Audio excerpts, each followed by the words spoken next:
कर्नाटक के वज़ीर और कांग्रेस के सीनियर रहनुमा दिनेश गुंडूराव ने सोशल मीडिया प्लेटफॉर्म एक्स पर अपने बयान में बीजेपी के रहनुमाओं को सख्त तनकीद का निशाना बनाया। उन्होंने कहा कि सरकारी इश्तिहार और सरकारी दावतनामा के दरमियान फ़र्क न समझना या जानबूझकर अवाम को गुमराह करना सियासी दिवालियापन की अलामत है। हाल ही में महकमा सेहत का उर्दू अखबार में शाया होने वाला एक इश्तिहार को लेकर बीजेपी की जानिब से एतराज़ किया गया था और उसे एंटी नेशनल कहा गया था। इस पर दिनेश गुंडूराव ने सवाल उठाया है कि जब बीजेपी की हुकूमत इख्तिदार में थी उस वक्त भी उर्दू अखबारात में सरकारी इश्तिहार शाया होते थे।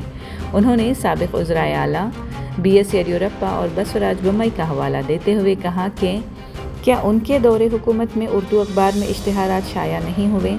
अगर बीजेपी की मंतिक़ को मान लिया जाए तो क्या उस वक्त के तमाम बीजेपी रहनुमा भी कौम दुश्मन थे, या फिर बीजेपी करे तो वो खबर है और कांग्रेस करे तो एंटी नेशनल?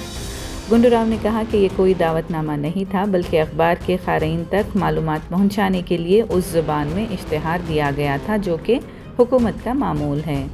दिनेश गुंडूराव ने मीडिया के एक तबके पर भी तनकीद करते हुए कहा कि बग़ैर हक़ाइक़ की जांच किए बीजेपी के इल्ज़ामों को ख़बर के तौर पर पेश करना सहाफ़ती उसूलों के ख़िलाफ़ है।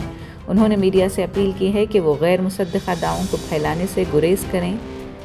कर्नाटक के कौमी शायर कुवेंपु के क़ौल सर्व जनांगा शांतिया तोटा यानी तमाम कौमों के लिए अमन का बाग़ का हवाला देते हुए माशरती हम आहंगी की ज़रूरत पर बात की।